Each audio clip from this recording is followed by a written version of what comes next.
Hey y'all, I'm Tie-Dye. Welcome to the Mountain Wanderer channel. Today I'm going to talk to you about the 3FUL one-person Lanshan trekking pole tent. Now I purchased this tent several years ago and I've used it 2 or 3 trips, and I wasn't just totally in love with it. The reason actually I purchased this was to use on kayaking trips, because this would be small, lightweight, something I could shove down in the storage compartment of the kayak. But I have yet to do any kind of overnight kayaking where I needed to put up a tent. I don't know that I actually would use a tent doing a kayak camp, because we may end up camping on a sandbar, and this, it'd be hard to set this kind of a tent up. But I did take it on several hiking trips just because I wanted to try it out, and also it's super lightweight. I think it's 2 pounds or less. I'll put that weight on the screen here, but I took it on several trips and it worked. It did okay, but I didn't totally love it. But what I'm going to do here, I'm going to set it up for you, and then I will go over the things that I liked about it and the things that I didn't like about it.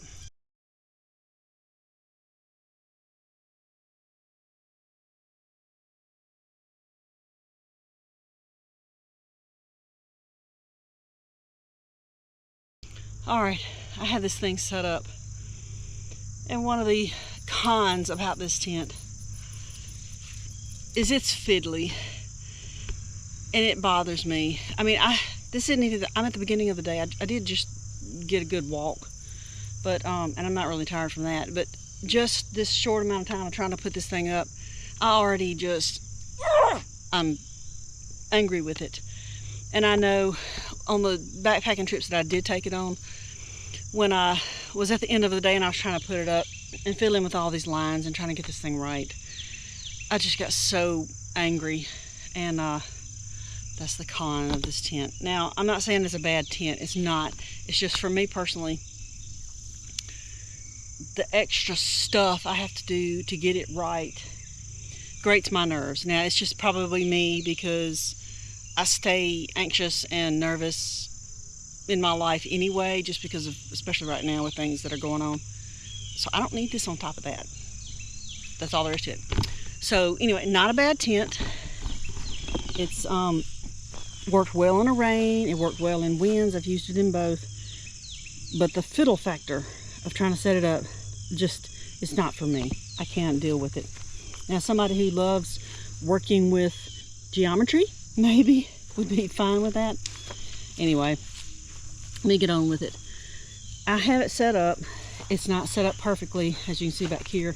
This is not supposed to be laid out flat like this. It's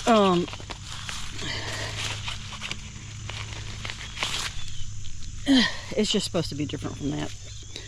I should have had one more stake with me, actually, where this line would stake out separate from that. I just got it tied in. That may be why it's pulled down like that, but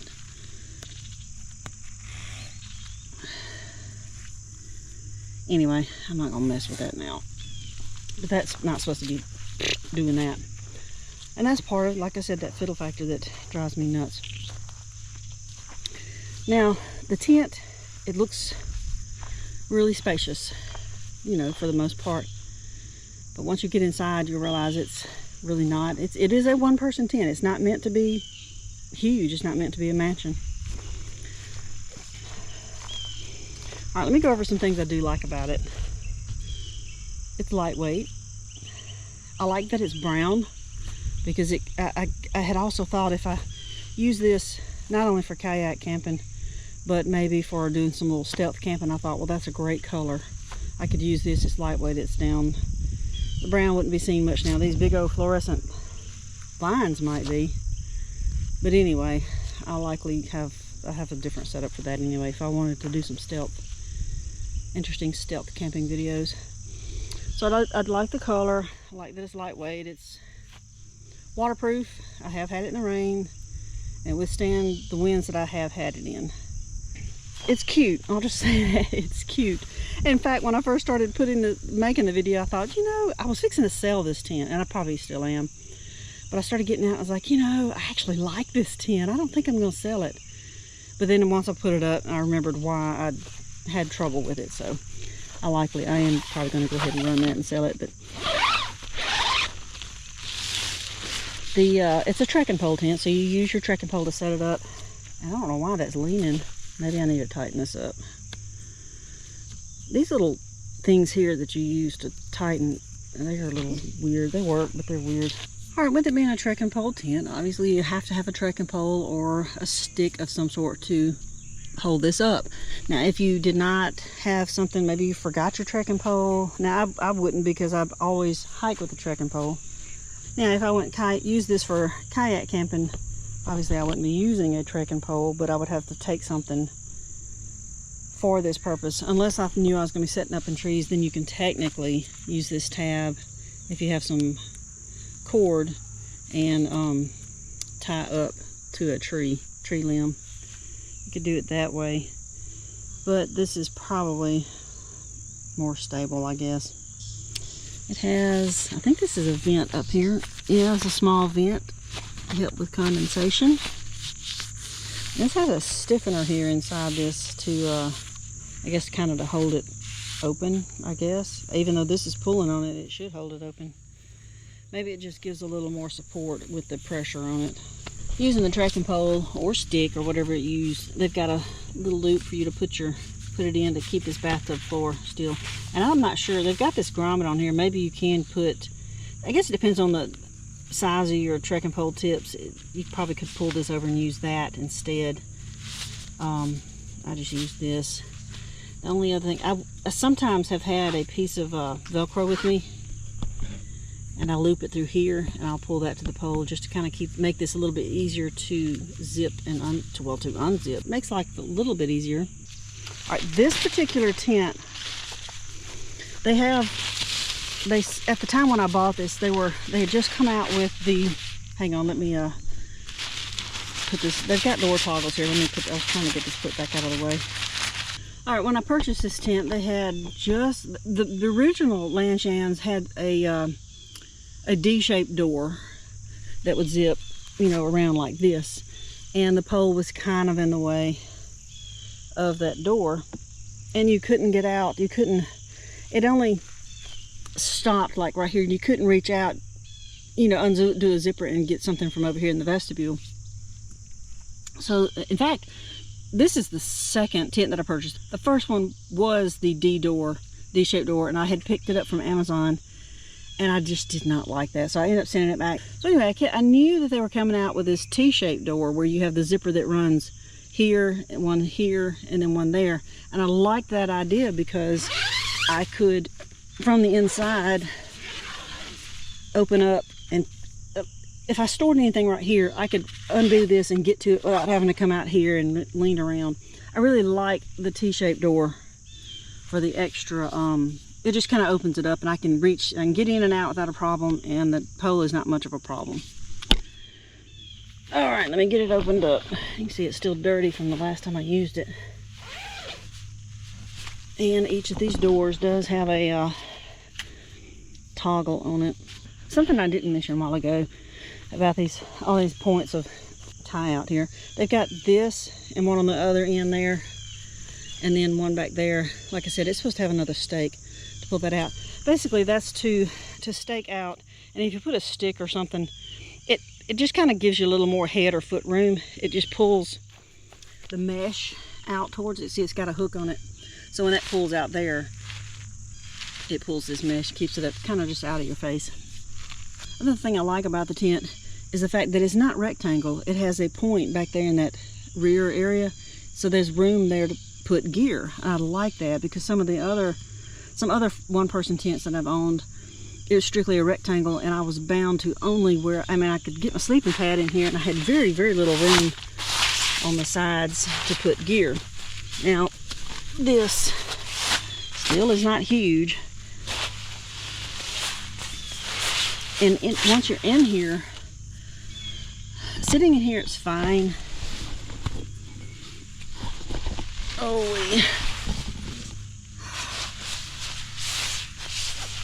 Or laying down, it's okay. But once I'm in here, I don't even have a sleeping pad in here. This mesh is awful close, and it makes me feel kind of claustrophobic. It does have that area at the back that I showed you, that line needs to be pulled out. It would pull this out some and get that away from me, but it's not a whole lot. All right, you see I don't have my sleeping pad in here, and if I had it in here, my feet would be raised up and I would be touching this mesh, which, I mean, I guess it's okay, but I'd rather not have the potential of harming the mesh. And then same thing up here when I'm laying down. This mesh is close, and with a sleeping pad, it puts me right up against it, real close to it, which I do not like. And I'm bumping it, and with the doors closed, my elbows bump. Let me close this one and zip it. So you can see, I hope you can see, laying here, if I move even just a little bit, I'm touching the mesh. And with the sleeping pad, I think it's a 4-inch sleeping pad that I use, it brings me up even closer. And so I'm constantly bumping, and I don't like that. It doesn't hurt anything that I'm bumping it, but I guess when I'm touching it, and I know that I'm touching it, it makes me feel more confined.